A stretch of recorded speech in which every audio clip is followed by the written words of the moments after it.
Hi, Dr. P here, and my topic in the Confusions of Game Design series is deterministic versus perfect information. I thought this would be relatively straightforward, but it's turned out to be long enough for a two-parter. So what are we talking about? They're not the same thing, but they seem to be closely related at times. Perfect information refers to a game as a whole. Deterministic can characterize an entire game or only a segment of it. Determinism is usually considered in relation to resolution of events during the game, especially conflict. Virtually all games have deterministic elements, even if the game as a whole isn't deterministic. All games have some readily available information. So while you don't have perfect information, you have partially perfect information, so to speak. So what does deterministic mean? It means something happens the same way every time, and you can figure out ahead of time exactly what's going to happen. This is especially used in war games when deterministic combat resolution is used instead of the typical stochastic, depending on chance, resolution.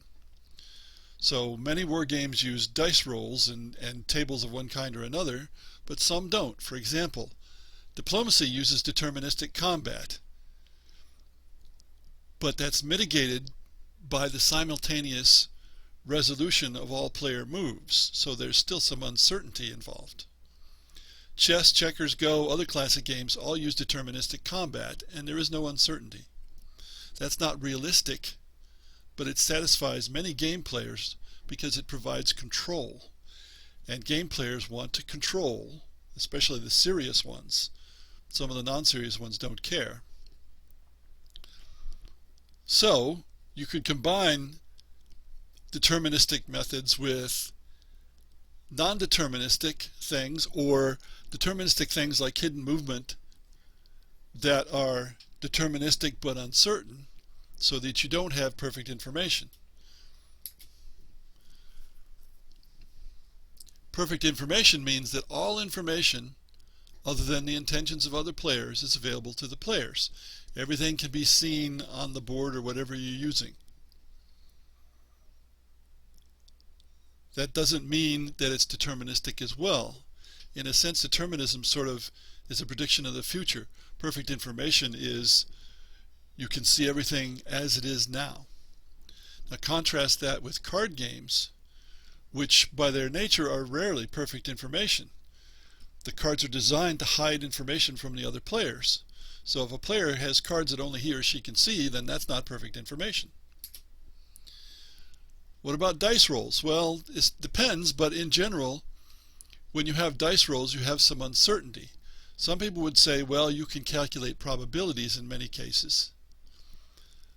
So dice rolls are not deterministic in the sense that you don't have the same resolution every time.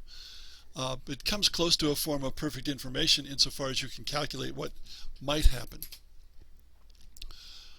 Now, think about it. Virtually every game is mostly deterministic because most game rules are deterministic. The situation comes out the same way every time without uncertainty because the rules are what determine what happens. The game question, or the game design question, is how important are the non-deterministic elements? You can have perfect information without determinism. You can have determinism without perfect information. Or you can have both. In many classic games like chess and Go, you have both. Now, does that make it a puzzle? Two-player perfect information games that are deterministic, that is, have no chance elements, are puzzles. That is, they have an always correct solution. Always correct solutions rely on perfect or near perfect information and on deterministic or easily controllable resolutions. So it's been proved mathematically that a perfectly played chess game always ends the same way. Now, whether that was a white win, a black win, or a draw was not part of the proof. But chess is clearly too complex to be completely solved by humans. Checkers is a simpler game, and it was nearly solved by Marion Tinsley, who was world champion for many, many years and lost very few games over those many, many years. It has been solved by a computer in a brute force method, the Chinook program. And you might have heard that recently a Go playing program beat a top human player 4 games to 1. Go too should be solvable because there's perfect information and it's deterministic. And I'll talk more about these things in part 2.